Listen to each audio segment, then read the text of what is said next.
Good afternoon, everyone. Welcome back to Reflected, a ham radio operator's miscellany. This is episode number 8, Amateur 911. Well, I suppose it's been a good day. You know, the past couple weeks have been pretty good.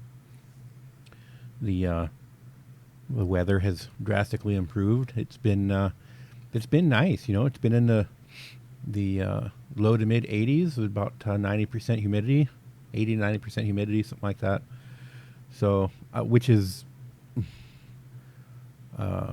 uncomfortable for North Dakota. I tend to like it because I'm originally from the South, so I don't mind the heat and humidity. So for me, it's been fantastic. So I've been getting a lot of stuff done outside. So unfortunately, not much of it ham radio related. A lot of commercial stuff going on. A lot of HVAC stuff. You know, a lot of turning wrenches. So it's been fun, that's for sure. Anyway, Amateur 911. So this is something I've been meaning to get around to talking about for a while. This is once again gonna, come dangerously close to being negative, but we'll do our best to look on the bright side of things. I don't know how it's gonna go, but anyway, let's just get after it then, shall we?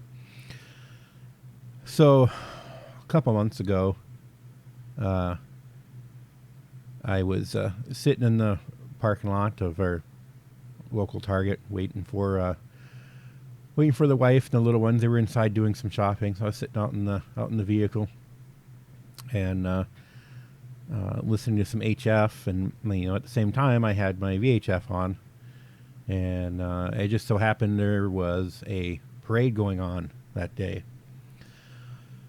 Well, the local ham club here like to assist with communications with parades here locally. So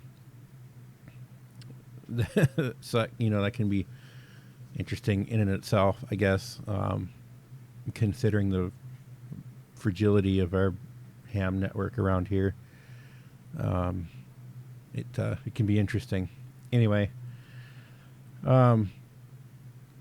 and to you first responders out there, firefighters or police officers, or even volunteer firefighters like myself, you're gonna get a kick out of this. So anyway, at some point during this parade, one of the bystanders ends up having a seizure and collapses from said seizure very near to one of the amateur radio operators, one of their checkpoint stations. So the amateur radio operator, instead of just calling 911, radios back to base command, if you will, and relays that someone's gone down because of an apparent seizure. Meanwhile, they're taking the time to make sure they identify correctly and check in with their checkpoint number and things like that. So this communication took, minutes. And at the end of it, the what do you want to call them? We'll call them the Amateur 911 dispatcher, base command, tells the amateur radio operator out at the checkpoint next to where this person has had the seizure to call 911.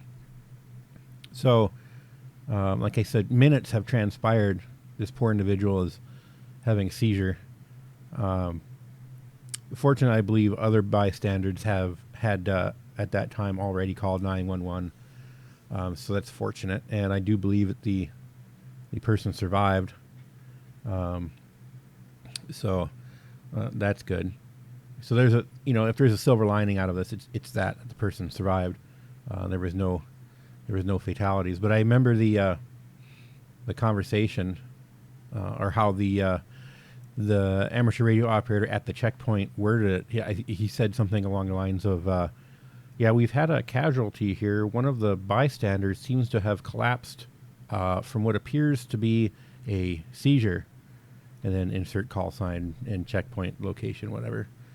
So, I don't know. Like I said, that communication went on for minutes, which is unfortunate. Had someone else not already called 911, that person very well might have not survived that. Oh, excuse me. So, and this isn't the first time I've heard of something like this happening. Especially up here. Well, in the plains area, there's a thing called Skywarn, where amateur radio operators go out into the field during severe weather to, relay to local National Weather Service offices of ground truth, what are the conditions like on the ground in a particular area. And in this particular location, it's pretty poorly executed, if we're honest. The repeaters have poor coverage. Some aren't even on the air anymore. There's no, what I would consider like a NOTAM. There's no communication to hams that these repeaters are offline. It's really unfortunate. But you hear a lot in amateur radio that it's a service, it's here during situations of crisis when all else fails, amateur radio works. Well, the radio itself might work, but if you don't have good operators behind it, it's not going to do any good. And in some cases, the radio doesn't work, in the case of some of these repeaters. But I fully acknowledge that a lot of good has been done with amateur radio, in earthquake zones and natural disasters and things like that over HF, to some third world countries. They've done a lot of good, but in densely populated areas, most anywhere in the U.S. really, or other first world countries, it's just not so relevant anymore as far as that goes. As far as emergency services, like I said, I do a lot of work in the commercial radio and public safety space. These systems are extremely robust. They just don't go down. So and a lot of people say, well, if the cell network goes down, yeah. There again, when it comes to public safety, yeah, the cell network may go down for the average person, trying to make a call, because the bandwidth gets pretty used up pretty quick. Everybody trying to call everybody else, make sure everyone's okay. But major cell carriers have allocated first responder channels for cell coverage that are number one priority in emergency situations. So it's not like even if the average user can't get into the cell network, it doesn't necessarily mean it's down. And there are occasions where cell networks have gone totally down. But like I said, the public safety radio equipment, it almost never goes down. And that keeps our actual first responders in communication with each other and in communication with dispatch and across departments and disciplines and that kind of thing. So the idea that amateur radio is going to come to the rescue in these first world countries is, I don't know. It used to be that way, but not so much anymore. Technology has advanced past that. So in the case of this parade and this amateur radio operator and this poor unfortunate soul who had this seizure, what should have happened was, as soon as the operator discovered that this person was having a seizure, he should have immediately called 911. There wasn't a natural disaster going on at the time. The cell network was perfectly functional. The response time is going to be extremely shorter, a huge amount shorter to just call 911 yourself versus having to relay through, one or two different amateur radio operators, and then they have to call 911, et cetera, or they got to tell you to call 911, which you should have known to do right away. So if you are ever in that situation, you're assisting with communications at a parade or whatever the case may be, and an emergency arises, don't waste your time with the radio. Just pull out your cell phone and call 911. Okay. I know we all like to think that the radio is the fastest route. It just isn't. In most cases, it just isn't. With the exception of public safety communications, where it is the fastest route because you're talking directly to the dispatch center or the PSAP. So, what do we do? What do we do about it? Well, nothing really, except just kind of move on. That was a fun chapter in amateur radio's past where, we would assist with that kind of stuff. But like I said, technology's moved on. So we can put a check mark on that section and see what else amateur radio has to offer. So, and like I said earlier, it's not like that amateur radio can't be useful in an emergency. It certainly can be. But not in populated areas anyway. We'll say that. There's also a lot to be said about the, oh man, we could do an entire episode just on this, but here's the Cliff Notes version of professionalism during a Skywarn event. Okay. So I'm going to try and keep my blood pressure low during this because this is a real sensitive subject for me. Professionalism during Skywarn. When a Skywarn net goes active, and usually a Skywarn net will go active due to either a requested activation from National Weather Service via the Code Red system or voluntary activation from whoever's been appointed to make that call in the local amateur radio Skywarn section, typically a section manager or something like that. So once the net goes active, okay, so hold on, let's take a step back.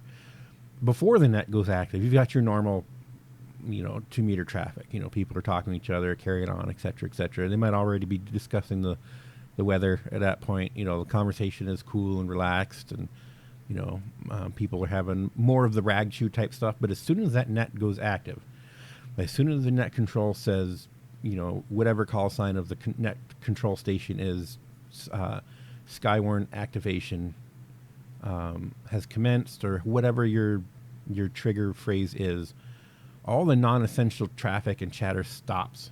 Okay. The only time you should be talking is either if you have been called and have been directly asked a question, or if you have actual emergency traffic to pass. Those are the only 2 times you should be talking. Ideally, what should happen is once the net goes active, net control, typically at the National Weather Service office, is going to take a roll call. Okay. They're going to see what spotters they have in the field and where are they at. Again, this is a bit of a sensitive subject for me because I tried in the past to get things modernized a bit where, we were tying in Google Maps and APRS and these things like that to aid the net control operator in knowing where all these assets were in the field. But that's a totally different. We could do a whole episode on that.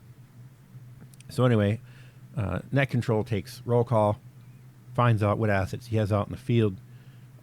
If he feels he needs to redistribute them somewhere, he may request you to move to a different area. It's important to understand that barring immediate threat to you or somewhere immediately in your area, the word of the net control operator is you should obey it as if it were the word of God. Okay? He's running the net. He is in charge of what happens during that Skywarn activation. Like I said, do exactly what he or she says, unless, like I said, it involves immediate threat to you. If you're in an area and ridiculously sized hail or straight line winds or a tornado or whatever is coming towards you, and you get instructions to head in some other area that takes you too close to whatever this event is, you you have a duty to your own safety, is what I'm saying. Okay. Along with that, you should not be taking unnecessary risks. And if you have a good net control operator who knows where all his people are and everyone he's dealing with, stick to these locations that he tells them to. He's going to keep you pretty safe. All right. Remember, he's at the National Weather Service office. He's surrounded by extremely intelligent meteorologists who have extremely sophisticated equipment to tell you, what the radar reflection and wind directions and speeds and stuff like that are aloft. You're there to tell them what's going on at ground level. So they're kind of like your lookouts, I guess. They can see behind you and next to you and in front of you where you might not necessarily be able to see, especially if you're in heavy rains or that kind of stuff. So like I said, and you should be keeping those lines of communication open between you and net control. And when you do initiate a communication, you keep it brief and to the point. Use call sign, location, relevant information. Okay. Let's say I was on a Skywarn activation, and I'm encountering golf ball sized hail. Okay. The radio transmission might sound something like this. And so the net control station in my area typically goes by N0GF, or November 0 Golf Foxtrot. So since it's VHF, we typically don't use phonetics because it's VHF, right? Sometimes if there's difficulty hearing, you may get requested to repeat in phonetics, typically not. Okay, so communication might sound something like this. N0GF, this is N0ZFG, 7 miles west, Reynolds, County 25. Encountering golf ball sized hail, repeat golf ball sized hail. N0GF, this is N0ZFG, how copy, over. And then N0GF would respond with N0ZFG, this is N0GF, we copy golf ball sized hail, 7 miles west, Reynolds, how copy, over. And then I would reply with N0GF, this is N0ZFG, read back correct, N0ZFG out. Now, that should be how theoretically it's done. It doesn't always happen that way, but you got to keep it brief, right? Unfortunately, what you hear is a lot of, rambling. Somebody will call in 0GF. This is whoever. Yeah, it looks like there's, there's some dark clouds west of town. It looks pretty windy over there. There's a lot of lightning. Yeah, it just looks really dark over there. I don't know. Should I go over there? And then you're just tying up the airwaves. Don't do that. They're well aware that the sky looks dark. It's a thunderstorm, Oh, God. I remember one guy calling in and says, I'm out standing in my driveway looking up. What am I looking at? Just don't. If you're going to be like that, you're just better off staying off the air, But I don't know. You have to applaud them for wanting to assist, right? Not everyone's going to want to go out into nasty weather and see what's going on. It takes a little bit of a curious mind, someone willing to kind of take a little bit of extra risk to go do some of this kind of stuff. So you kind of, you have to applaud them for that. Unfortunately, there isn't a lot of coaching that goes on in my area. There's only one or two people who are really good Elmers. Most of it is just you're just thrown to the wolves, really. And then when you make a mistake, you're berated over the air about it. And if you're not berated over the air about it, you're talked about to other hams behind your back, which is fantastic. So anyway, maybe I'll do an actual video on the Standing Wave channel about Skywarn stuff like that. It is, excuse me, severe weather season in my area, so maybe we'll get some action. We can actually go out and do something live. It'd be kind of fun, right? So anyway, amateur radio as far as emergency communications, not as relevant as it used to be. Does that mean excuse me, does that mean amateur radio is dying? Of course not. It's just transitioning. I've said this hundreds of times. Amateur radio isn't dying. In fact, in my opinion, it's growing. The difference is it's transitioning. We're moving away from the more traditional boat anchor kind of stuff to more SDR based, more computer based stuff. There are a lot of hams that are into tracking space satellites. Not just the amateur radio satellites, but actual NASA hardware. There's one case where several amateur astronomers were also amateur radio operators were able to receive and decode telemetry from Chinese spacecraft, a space probe attempting to land on the moon. So they knew that it had crashed on the surface of the moon well before anybody ever announced it. So, I mean, the avenues are really endless in amateur radio where you want to go. Like I said, we're transitioning from, old money into new money, right?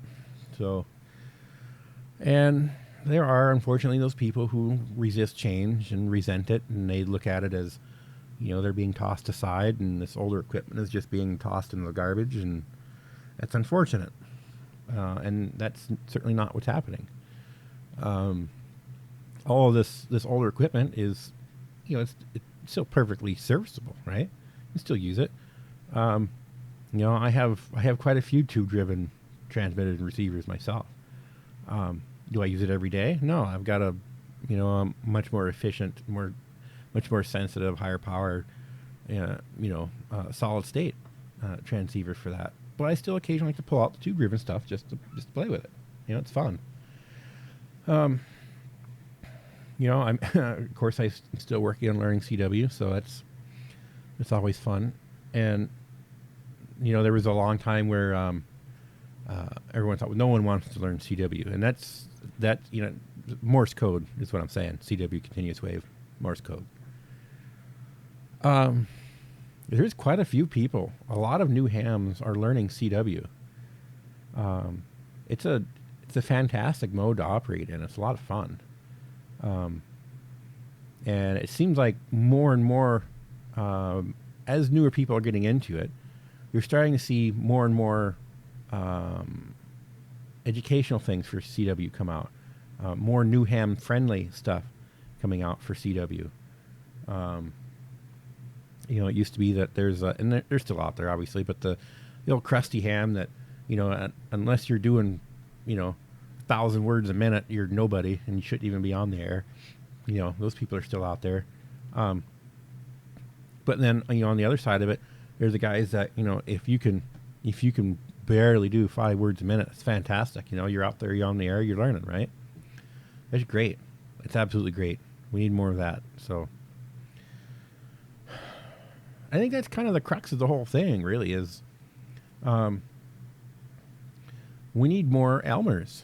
We need more people in amateur radio who want to assist with education and educating the new hams that are coming into it. Don't just throw them to the wolves.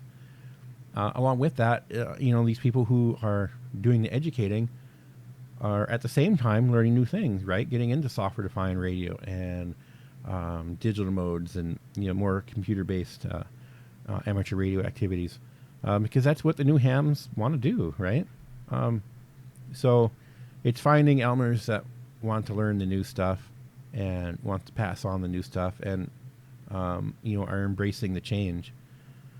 So that's what we need. We need the passing of the torch, and it's absolutely essential for the survival of amateur radio that we pass that torch on to the next generation of hams. So hopefully this wasn't too negative. I don't think it was. Maybe it was. I don't know. Anyway, this has been episode number 8, Amateur 911 of Reflected, a ham radio operator's miscellany. I also have a YouTube channel called Standing Wave. You can find it on YouTube if you search Standing Wave. On that channel, I have some stuff geared towards a new ham, how to get into amateur radio, how to make your decisions, where to go get for training. I'm also currently working on a commercial radio series. How do you set up and program Motorola equipment, for example? I'm working on that. There's a XTL series on there right now, which I'm expanding upon. I'm getting ready to next day or two start the XTS series of videos, so that should be fun. It's just great stuff. It's great stuff. I encourage you to go check that out. So anyway, with that, my name is Alan. This has been Reflected N0 ZFG. Out.